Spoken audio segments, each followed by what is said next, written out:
خدا یسوع مسیح میں آپ سب کی سلامتی ہو۔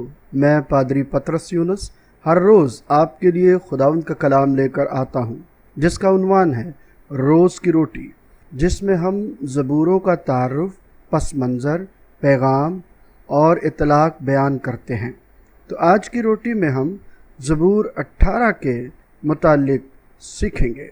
زبور 18 کی مرکزی آیت: خداوند میری چٹان، میرا کلا اور میرا چھڑانے والا ہے، میرا خدا میری چٹان جس پر میں بھروسہ رکھوں گا، میری سپر اور میری نجات کا سینگ، میرا اونچا برج۔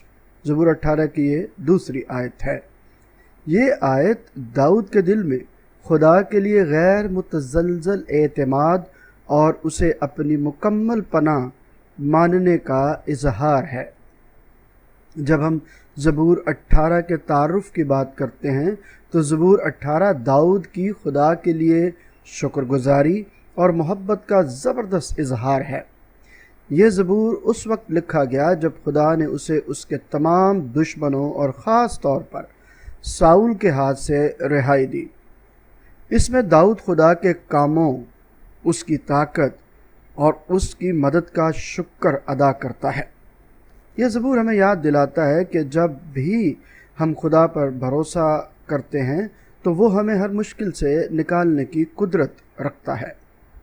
زبور 18 کے پس منظر کی بات کریں تو زبور 18 داؤد کے دشمنوں سے رہائی کے بعد کا شکرانہ ہے۔ جب داؤد کو اپنے دشمنوں اور ساؤل کے ظلم و ستم سے نجات ملی تو اس نے اس زبور میں خدا کی تعریف کی اور اس کی رہنمائی اور حفاظت کا اعتراف کیا۔ یہ زبور داؤد کے حمد و ثنا کے جذبات کو ظاہر کرتا ہے، جس میں اس نے خدا کو اپنی چٹان، ڈھال اور نجات دہندہ مانا ہے۔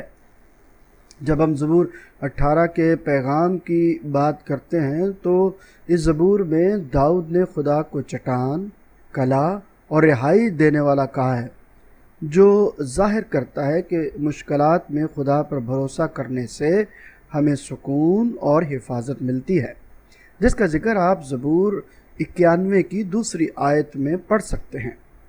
داؤد نے بیان کیا کہ خدا نے اسے اس کے دشمنوں پر فتح دی، جو ہمیں یہ سبق دیتا ہے کہ خدا ہر قسم کی مشکلات اور مصائب میں ہمیں فتح دے سکتا ہے۔ مزید آپ رومیو کا خط اس کا 8واں باب اور 37ویں آیت میں پڑھ سکتے ہیں۔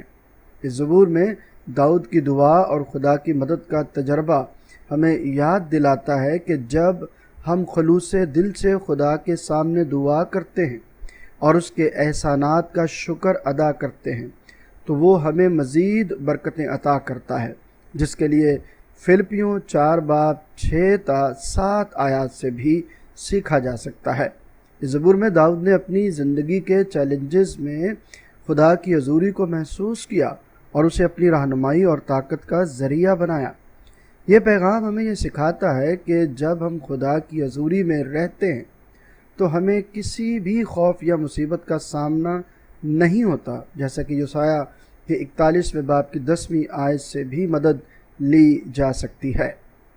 جب ہم زبور 18 کے اطلاق کی بات کرتے ہیں تو کچھ چیزیں ہمیں اس میں سیکھنے کے لیے یوں ملتی ہیں۔